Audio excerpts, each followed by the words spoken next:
Olá, hoje é dia 20 de junho de 2016 e você está ouvindo a 95ª edição do Ainda Sem Nome, o seu podcast predileto sobre comunicação digital. Diretamente de Belo Horizonte, eu sou o Caio César. E daqui de São Paulo, eu sou o Felipe Men. E aí, Caio, eu tava com saudade de você, cara. Pois é, a recíproca é verdadeira, meu caro cabeça. A gente se afastou das obrigações podcastianas na semana passada por conflitos de agenda e porque a edição 95, ela significa um novo marco do Ainda Sem Nome, que é o novo horário novo dia e horário de publicação dos episódios, né? Exatamente, inclusive agora quando eu estava cantando esta abertura, me veio à cabeça que hoje é dia 20, mas ele vai ao ar amanhã, na terça, que é dia 21. Então você quer refazer a abertura aí como se nada tivesse acontecido? Eu acho que não, né? Vamos deixar espontâneo assim. Bom, é isso. A partir da edição 96 a gente vai dizer que a data é a dia 20, é a data de publicação do episódio, né? Possivelmente.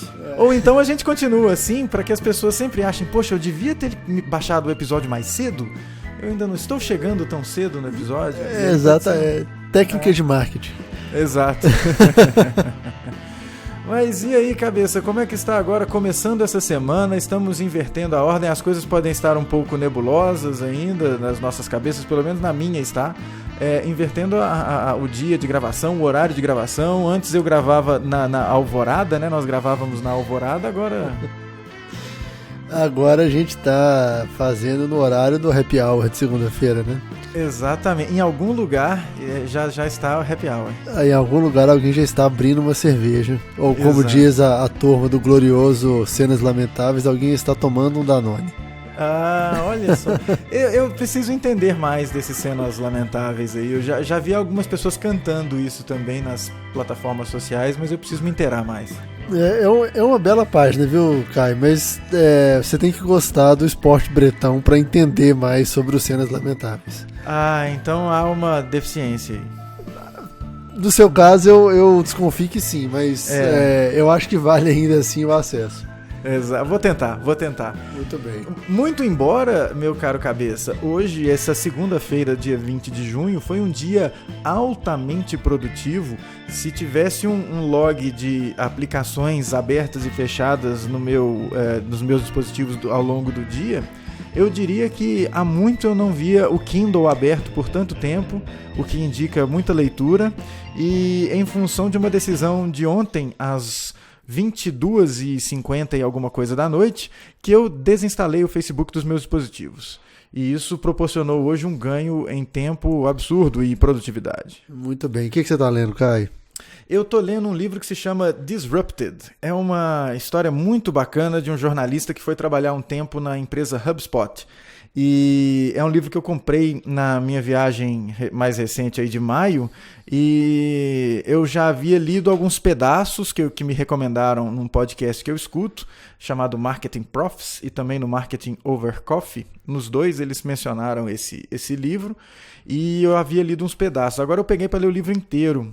E tá sendo uma boa experiência. É um livro bem interessante, é uma visão um tanto quanto crítica a essa cultura de startups que a gente vê hoje, e especialmente a esse marketing chamado novo e que não necessariamente é novo. É um negócio bem legal, vale a pena. Muito bem, eu tô lendo, tendo uma leitura um pouco mais leve, eu diria. Que eu estou lendo o livro do Questlove sobre comida. Sabe quem...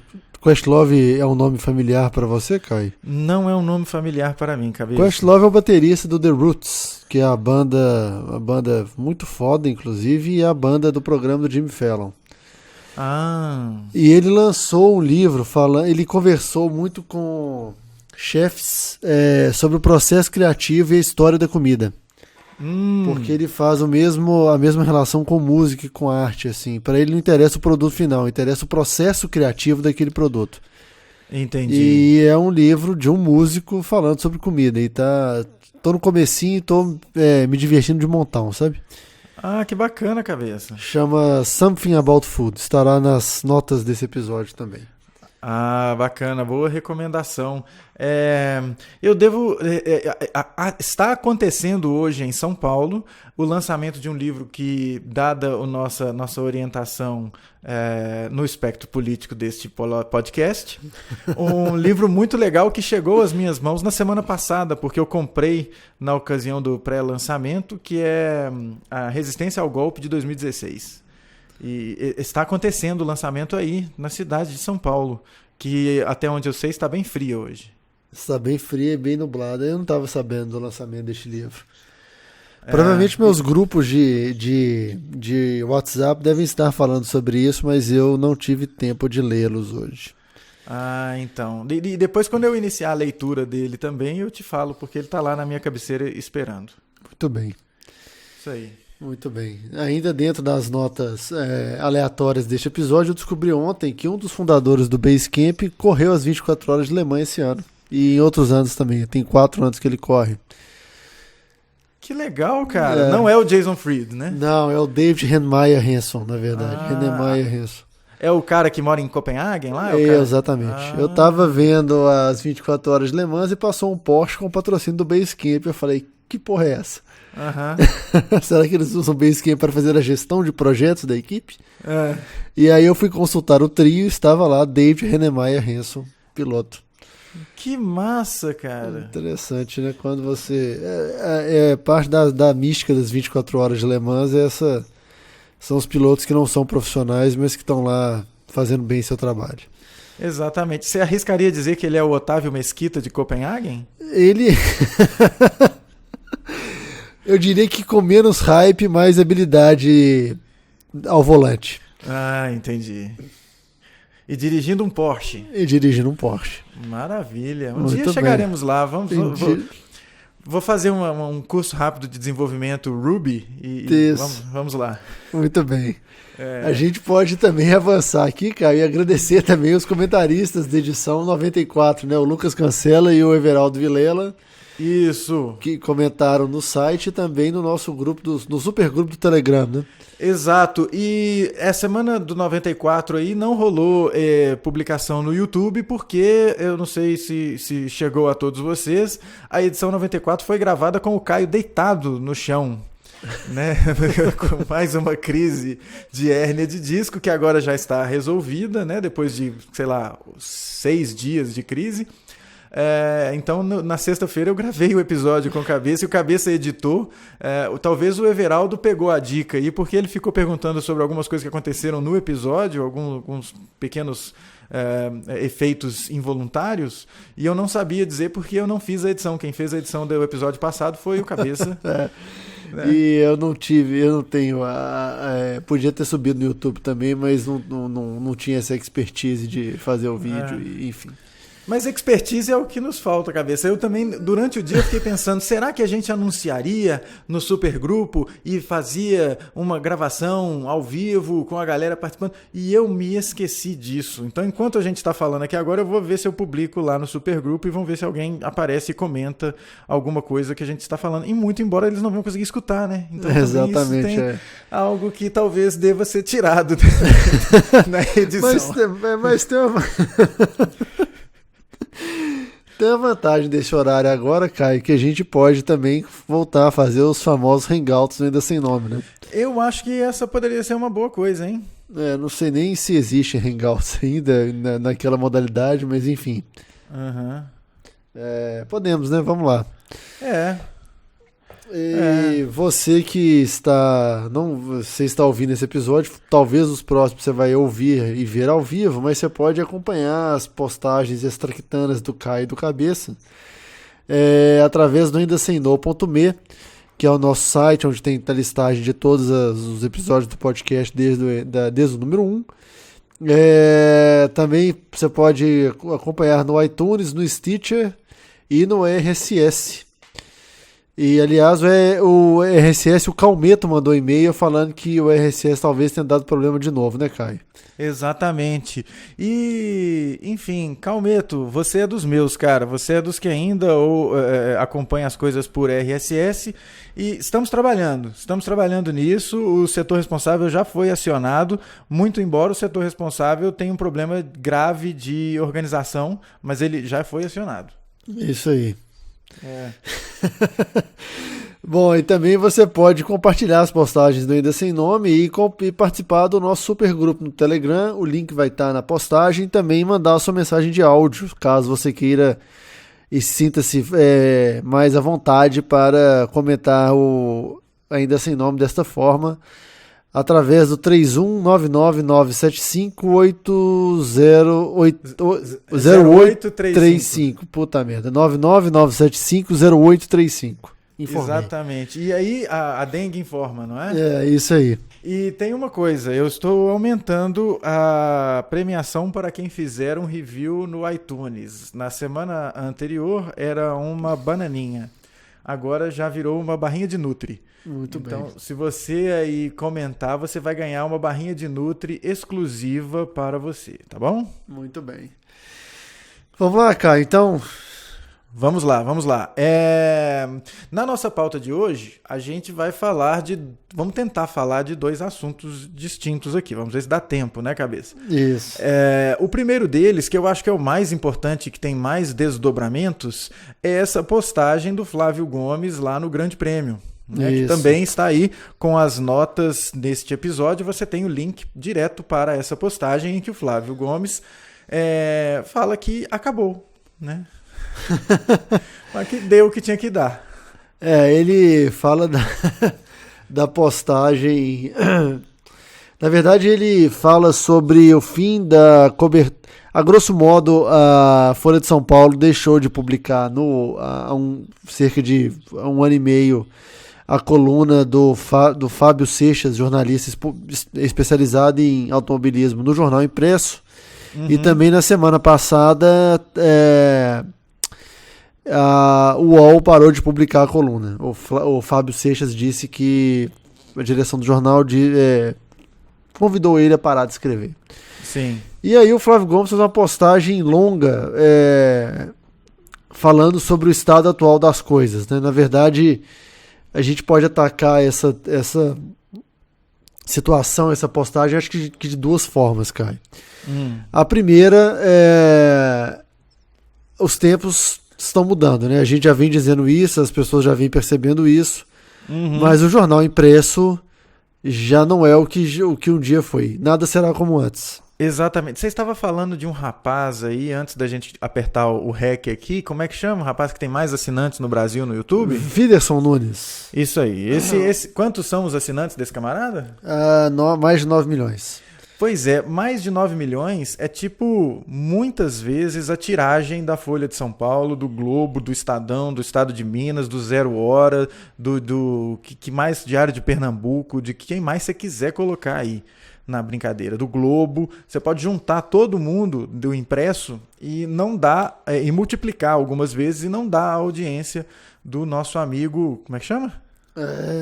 Whindersson Nunes. Exatamente. Esse rapaz aí, que muitos de vocês provavelmente não sabem quem é, ele tem mais audiência do que os jornais. Isso mostra, não é uma coisa de que, olha, há uma outra plataforma, no caso dele é vídeo de YouTube, e que isso vai matar uma plataforma antiga. Não necessariamente é isso.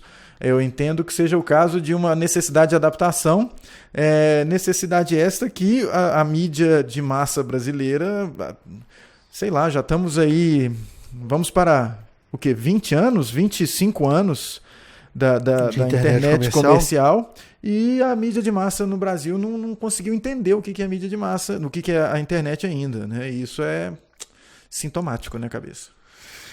Isso é sintomático. E tem um negócio, né, Caio? Se você comparar os 9 milhões e 373 mil assinantes do Whindersson Nunes, eles seriam grosseiramente a tiragem de assinantes que os jornais tinham, né? Há uns 30 anos, né? Sei lá. Sim, não. Tô comparando o seguinte: assinante de um canal no YouTube é assinante de um jornal. Né? Uhum. Hoje a tiragem desses jornais não dá 9 milhões nem as que vão para as bancas. Já é impossível você pensar nesse número.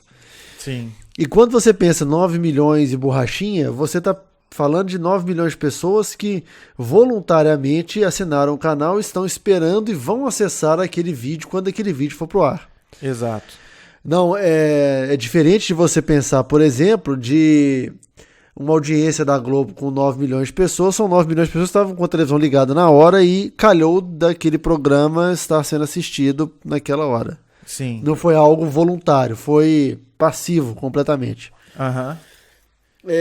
Eu acho que é a mesma coisa hoje dos jornais. A tiragem ela é baixa de gente que não necessariamente lê o jornal no papel. O cara vai ler a mesma notícia e os desdobramentos dela no UOL, na Globo.com, o que seja. Uhum. E eu acho que até hoje a mídia não percebeu, quer dizer, obviamente já percebeu isso, mas ainda não conseguiu fazer o negócio rodar, né? Exato. E é uma coisa que, como eu falei na hora que a gente estava apresentando os assuntos, é um negócio que tem desdobramentos, porque isso não quer dizer que tanto o Fábio Seixas quanto o Flávio Gomes, eles perdem o seu espaço ou deixam de, enfim, acabou o ganha-pão deles. Eu acho que muito pelo contrário.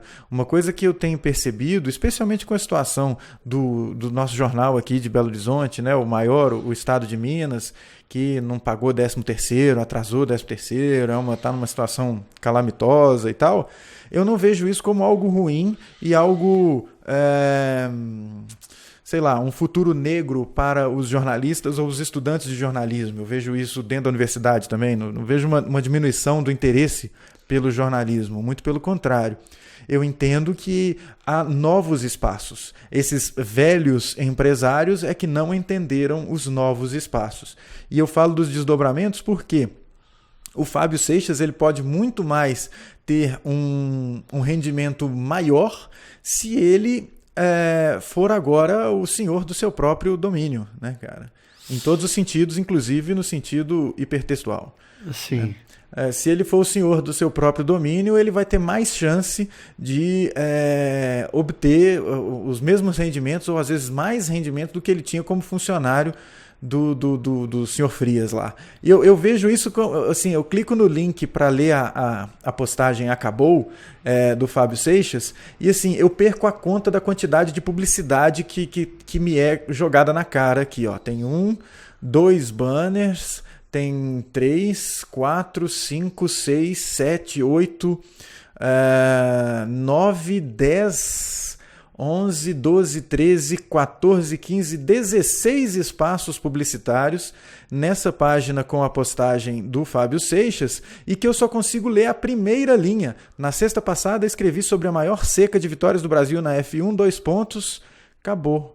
Conteúdo restrito a assinantes e cadastrados. Ou seja, os caras estão mostrando muita publicidade, etc, e ainda não conseguem... não sei se essa é a questão, né? A questão é puramente financeira, mas há uma necessidade de adaptação desse modelo de negócio para viabilizar pessoas como o Fábio escrevendo.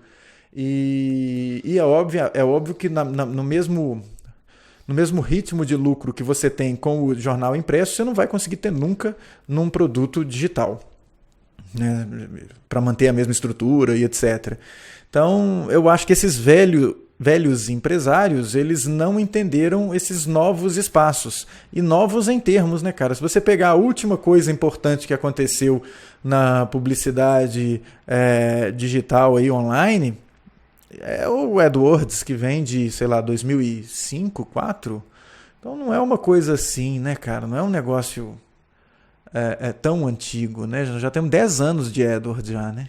É lógico que o online ele não vai ter o mesmo rendimento do impresso, mas eles não conseguiram ainda fazer o negócio andar, né, cara? A estrutura agora não pode ser a mesma, e eu acho que isso não necessariamente é algo ruim especialmente para os jornalistas. Eu acho que isso mostra uma possibilidade de repensar a sua função com um risco muito menor, né, cara?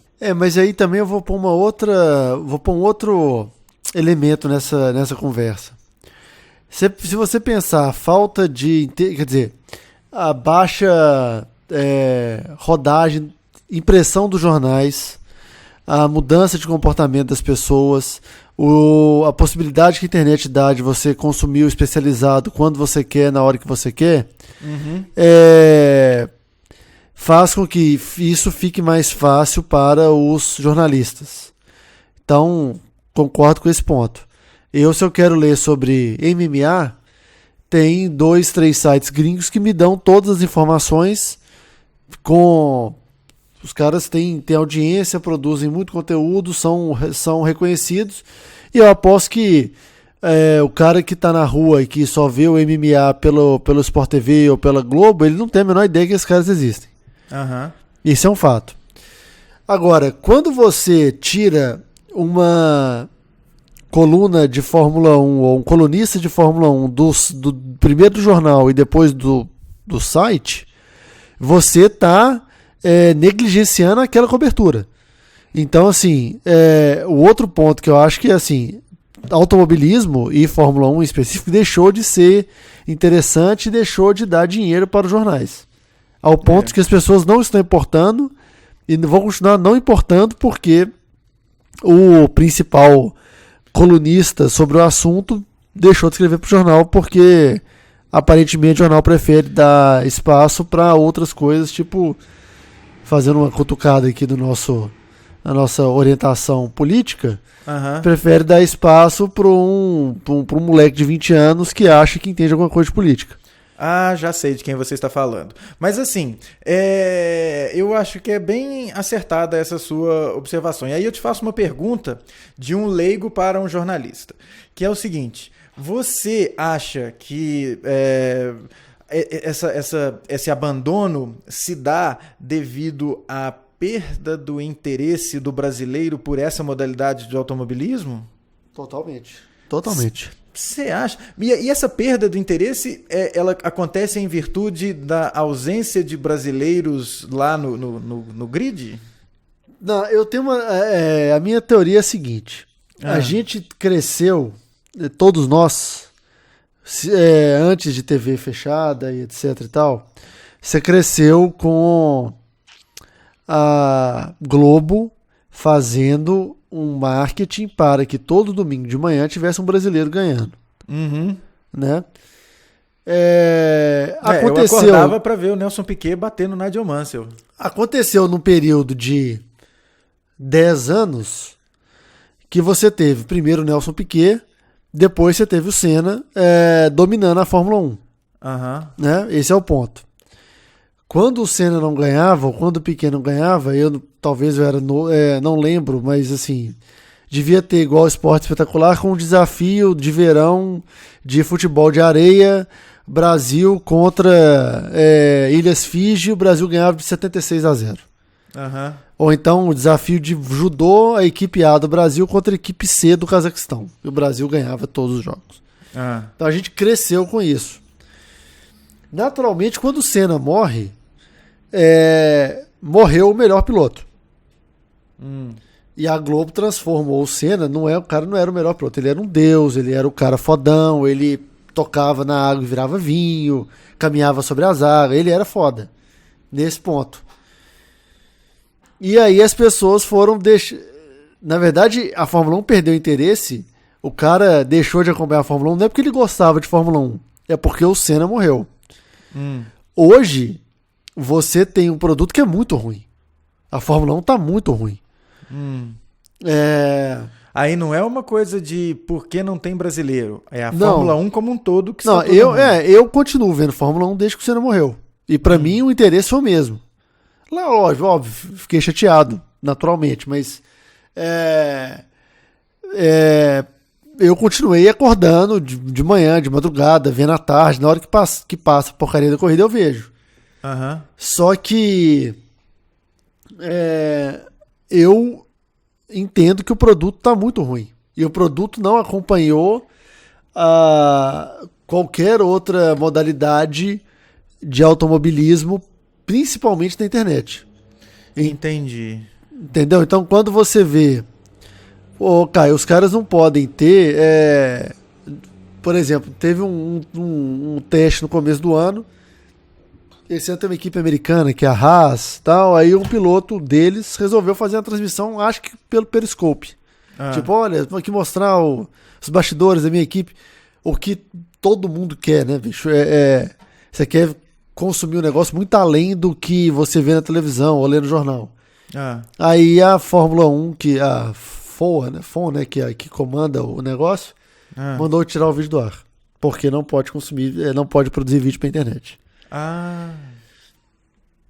Mas que lamentável, hein, cara? E aí eu tava instigando para ver se a questão era porque não tem brasileiro no pódio e não tem brasileiro, e por isso não tem brasileiro interessado, mas não necessariamente Sim. é esse o caso, ou é esse o caso? Esse o caso, porque a gente cresceu acostumado a ver o brasileiro no pódio sempre.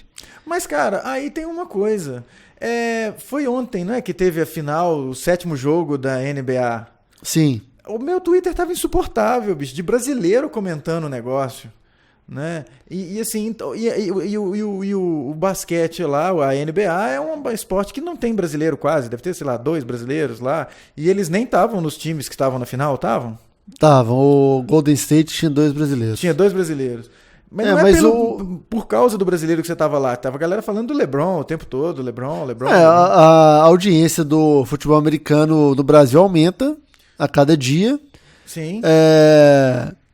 Mas tem um brasileiro jogando que nem é no time mais foda. Sim, tem só o cara que é casado com a brasileira lá. Que isso é só pra parte do público nosso que vale a pena, né? Uhum. Que é um fato relevante. Quem entende mesmo é porque o Tom Brady é o fodão, é o pica das galáxias do esporte. Sim. Mas aí, Caio, tem um negócio. Você consegue consumir conteúdo muito bom pela internet. Você tem vários sites que cobrem o futebol americano e a NBA em alto nível. O próprio canal deles no YouTube é foda. Você pode assinar o League Pass da NBA, que você vê a temporada inteira por um preço razoável na sua Apple TV, por exemplo. E o comissário da NBA, que é o CEO, né, da liga, falou no South by Southwest que eles estão fazendo experimento com realidade aumentada e virtual. Uhum. Então, assim, e sem contar que a ESPN, que é quem transmite os 2 esportes aqui no Brasil, trata o produto com carinho. Uhum. Então, assim, grande parte do jeito que da fama do futebol americano no Brasil vem do jeito que a ESPN tratou o negócio. Se você ver qualquer transmissão, os caras, assim, o fulano faz uma pergunta que pode ser a mais básica de todas, e eles falam, olha, você que está vendo o jogo pela primeira vez, eles explicam toda vez a mesma coisa para você não perder o bonde, entendeu? Uhum. A Fórmula 1 na Globo tem 8:55 começa, acabou a prova, acabou, já entra o esporte espetacular. Sim. Então, o próprio tratamento do produto é outro. Se você hoje quer saber jornalismo, se você quer ter acesso a jornalismo de qualidade sobre automobilismo no Brasil, você vai ler o Grande Prêmio, por exemplo. Uhum. Que é um produto independente, ou não? É um produto independente. Eles têm a parceria com o UOL, mas já teve no IG, já teve no MSN, então eles são independentes. Aham. E é a pena, né, que a gente chamou o Flávio Gomes, mas ele não pôde participar, mas ia ser muito interessante se a gente conseguisse ter conversado sobre números, sobre tráfego, para entender como que eles conseguem sobreviver falando de um esporte de nicho, num espaço, e principalmente numa cultura que a gente não gosta de pagar muito por conteúdo, né? Tem essa impressão. Mas nem só do financiamento direto vive o produtor de conteúdo independente, né? Eu acho que o financiamento direto é uma via, é uma possibilidade muito boa. Eu entendo que possa ser a mais legal para que um produto final seja bacana, porque aí você não tem interferência de departamento comercial algum, né? Você está financiando o trabalho da galera. Uhum. Mas não é a única maneira, né, cara? Você pode ter aí até desde viver de AdWords, de AdSense, né, na verdade. Uhum. Você pode desde viver de AdSense até ter esquema de patrocínio mesmo, né? Patrocínio direto, sem passar pelo atravessador, que seria o Google no caso. E te daria um pouco menos, às vezes, de independência editorial. Então, e eu entendo isso como uma maneira de você financiar com menos custo uma estrutura mais enxuta e que vai produzir coisas possivelmente com a mesma qualidade, né, cara? E o que me espanta no cancelamento aí é o abandono por um produto digital, né, cara? Você não pode nem falar assim que eu não tenho mais espaço no jornal para isso. Poxa, só você entender do nicho que o cara está escrevendo e fazer. Às vezes isso foi feito, né, cara? Uma análise da quantidade de acessos, da quantidade de assinantes que vão lá e acessam o Fábio Seixas dentro da sua coluna no UOL. E aí a quantidade de acessos não estava valendo a pena para pagar os honorários do Fábio Seixas. E eu imagino que isso deva ser uma coisa bem atrelada com o espaço que ele ocupava no impresso. E aí deixou de primeiro no impresso. Vamos ver se vinga no digital. Não vingou no digital, tchau. Será que... É possível que tenha sido esse o caminho, né? Mas aí... Ok, concordo. Mas aí você também está abrindo mão de informar seu público sobre um assunto, né? Então, assim... Ok, então a Folha assume que automobilismo não é algo que vai ser escrito nas páginas do jornal. Pois é, isso é uma aposta complicada, né? Porque vai que no ano que vem um dos caras que estão... Sempre tem, né? Uns brasileiros na Fórmula 3000, Fórmula 3, não sei o quê. E aí vira piloto de teste, não sei o quê. E vai pra Fórmula 1 e começa a ganhar. E aí o cara não tem mais colunista de Fórmula 1, não tem mais alguém que cobre. E aí ele vai ter que recomeçar do zero. Só que agora o cara tá em outro lugar, já, sei lá, enfim, ganhando mais grana ou de um outro jeito. Sei lá. Eu só acho que esse cenário vai ser difícil, na verdade, mas tudo bem. No que se refere à questão esportiva. De um brasileiro aparecer? Na Fórmula 1. A gente tem outros brasileiros muito bons em outras categorias que são tão legais feita a Fórmula 1 ou mais legais. Foi o que eu falei ontem, né? Fugindo totalmente do assunto. Mas entre sábado e domingo ocorreu as 24 horas de Le Mans. E perdoe meu francês. E a Toyota liderou durante 23 horas e 56 minutos até o carro quebrar. Caramba! E perdeu a prova. E quem ganhou? Ganhou a Porsche. E depois de 23 horas e 56 minutos, a diferença de um para o outro era de 30 segundos. Então, assim, tem muita emoção numa corrida de endurance, por exemplo. Uhum. Mas não é um produto, ou a gente cresceu com esse negócio de ser piloto de Fórmula 1 é a única coisa que vale, enfim. Vários pilotos brasileiros e gringos, depois que saem da Fórmula 1, veem que existe muita coisa para se divertir. Eu imagino que sim. Mais uma vez, né, cara, aí não é uma coisa que é só a gente que fala. Essa semana, até o Capitão Nascimento falou isso num programa na TV americana, se eu não me engano, né? Com a mulher lá do Huffington Post, como é que se chama a mulher? Ariana Huffington. Uhum. A Ariana Huff, né? Huffington, falando sobre o fato de apenas 5 famílias brasileiras deterem o poder da mídia de massa no Brasil. E isso acontece em coisas que, no caso do Wagner Moura falando lá, foi uma questão política, mas que aqui tem a ver com essa questão da Fórmula 1. Eu me lembro do esforço que a Bandeirantes tinha para fazer emplacar a Fórmula Indy, e as pessoas nem prestavam atenção por causa da hegemonia da Fórmula 1, com a cobertura pela Rede Globo e etc. Né? Exato. E a Globo faz isso com qualquer esporte, né? Então, assim... Isso é falando, aproveitando que a gente está falando de esporte, Cabeça, eu não sei se você percebeu isso, eu percebo isso aqui, a gente está se aproximando das Olimpíadas, e uma coisa tão vergonhosa pra gente é que agora, nesses últimos dias, antes de começar a competição, você vê os programas jornalísticos tendo que ensinar para a população as modalidades. É um negócio vergonhoso, né, cara? Assim, a gente conhece tão pouco outros esportes que tem que chegar agora e alguém ensinar pra gente às pressas. É completamente bizarro. É um negócio assim, são umas comparações bobas, né? Que você fala, poxa, sabe, eu tava falando anteriormente, tentando puxar a língua aí, a questão da presença de brasileiro ou não, porque a minha experiência mais recente com o mundo exterior é a Colômbia, né? Uhum. E lá na Colômbia, eu vi a galera torcendo de uma maneira absurda na final da Champions League que teve, né? Real Madrid e Barcelona. Real Madrid, Atlético de Madrid. Atlético de Madrid, beleza. Então, você vê, o meu conhecimento é total, vamos lá. E tinha galera lá torcendo, ou seja, não era um time local, não era um time do país, não era a seleção nacional, mas na hora do jogo, eu vi assim, a galera parava o que estava fazendo para acompanhar aquilo.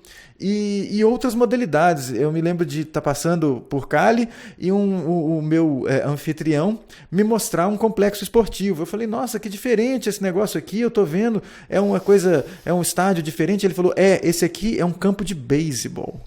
Eu falei, rapaz, e o beisebol aqui a galera joga? Ele, não, joga bastante. Aí um pouquinho adiante falou, esse aqui é um estádio para patinação que foi construído para os X Games, quando teve X Games aqui, então fizeram esse lugar aqui para ter as competições de patinação. Eu falei, e depois dos X Games continuou e tal? Continuou lá a galera andando, e era, sei lá, uma sexta de manhã, e tava a galera lá, assim, tipo, brincando.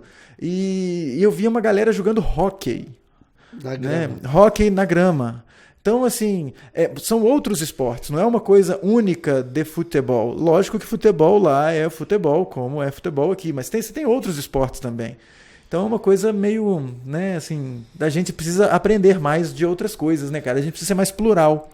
E eu acho que uma coisa que proporciona essa pluralidade, pelo menos em termos de informação, é a nossa querida amiga Interweb, né?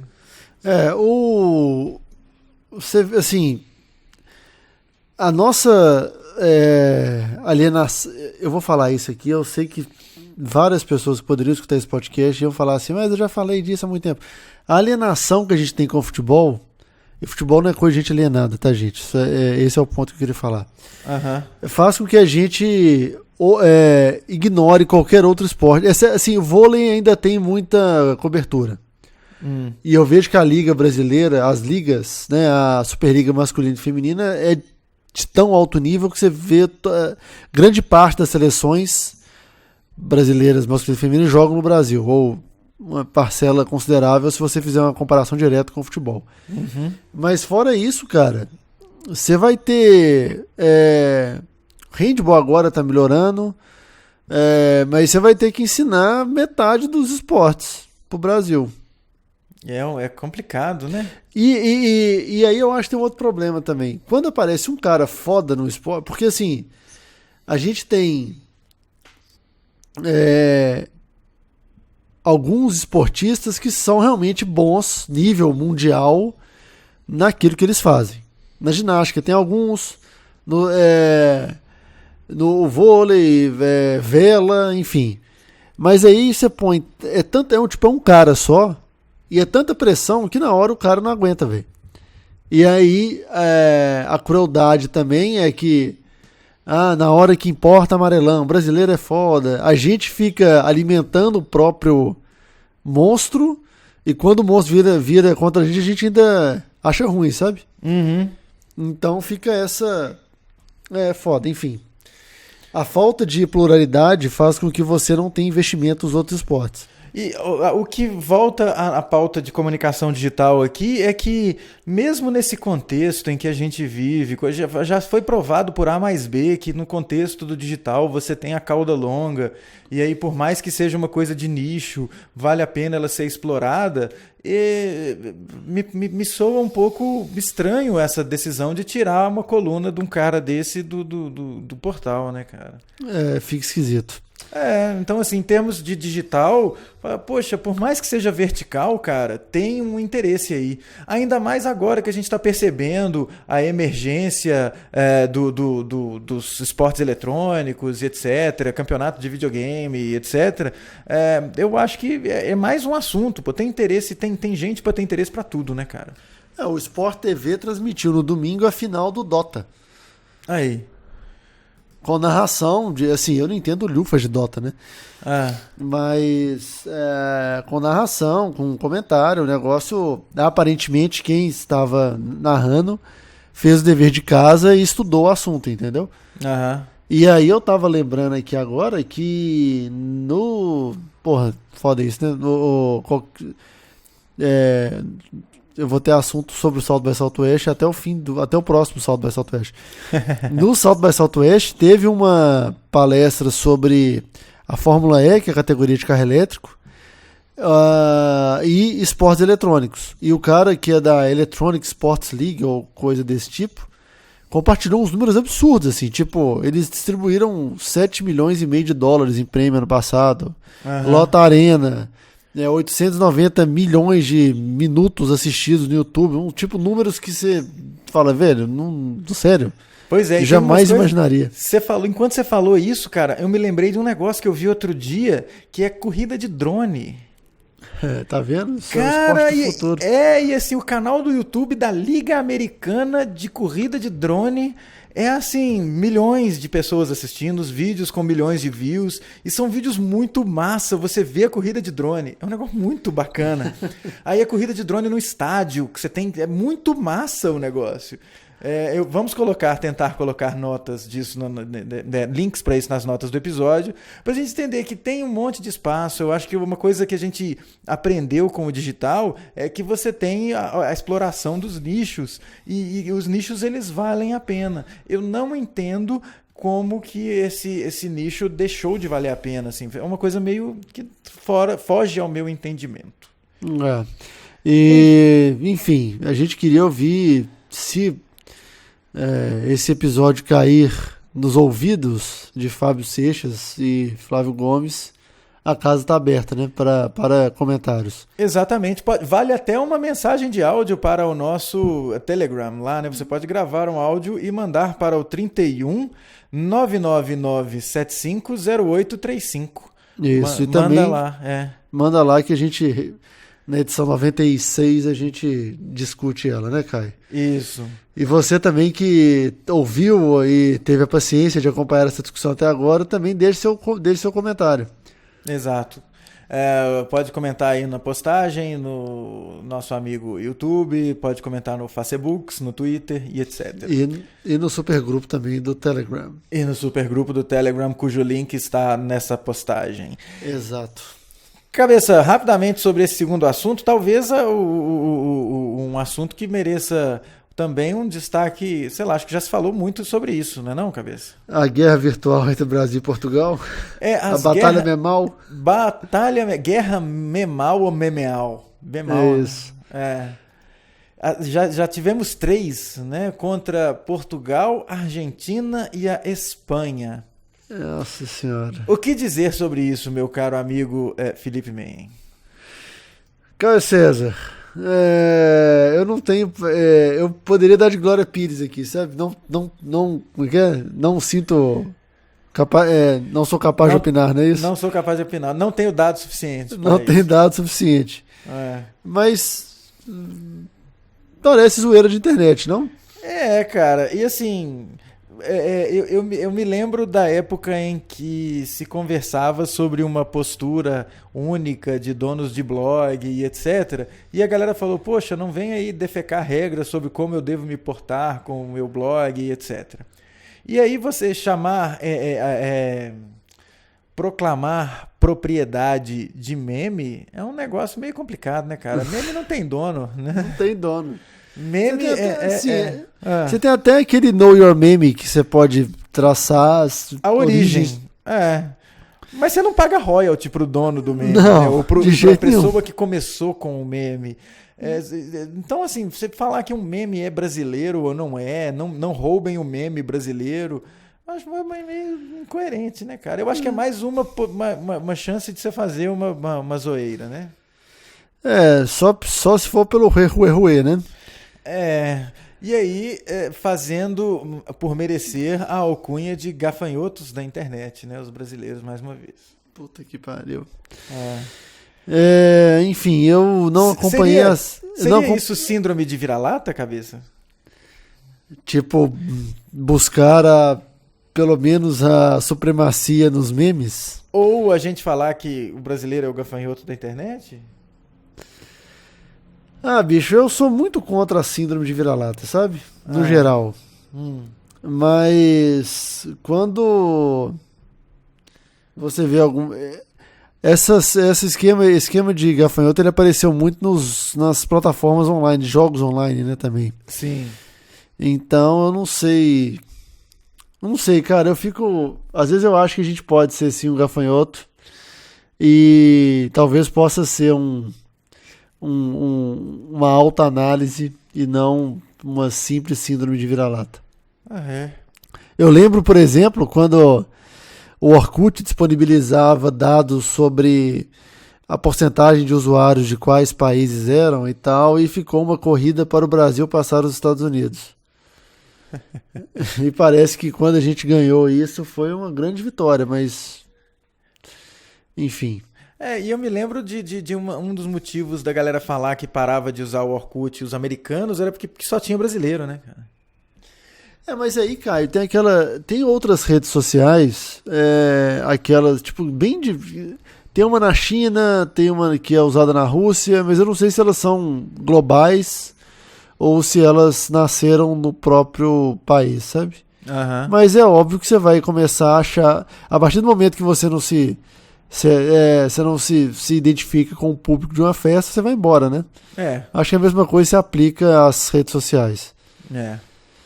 Enfim, mas se a gente esculhambou ou não, não sei. Eu ficaria muito chateado se o Facebook, se algum americano falasse, eu não uso o Facebook porque tem uma página chamada Cenas Lamentáveis, eu não entendo nada.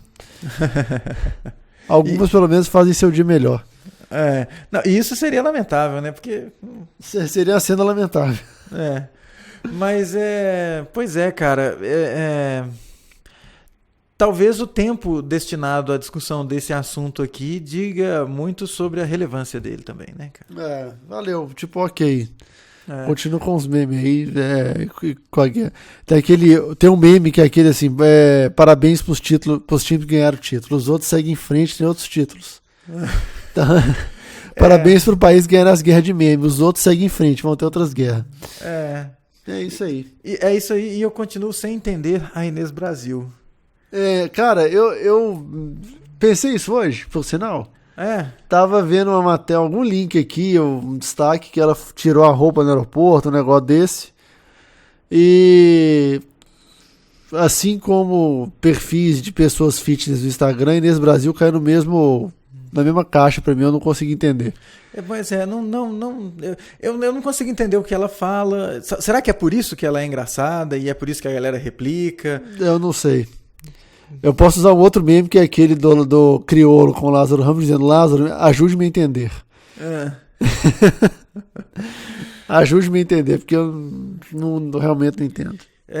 Pois é. Então, vamos ficar sem entender também E assim, quem declarou que alguém venceu, né? Por causa da quantidade de postagens, é porque, será, a pessoa em Portugal foi dormir, ela ficou cansada e aí parou de postar e por isso o Brasil ganhou? O que é, assim? Nesse ponto a gente tem a vantagem, né? Porque eles vão dormir antes da gente, né? O fuso tá ao nosso favor, na verdade.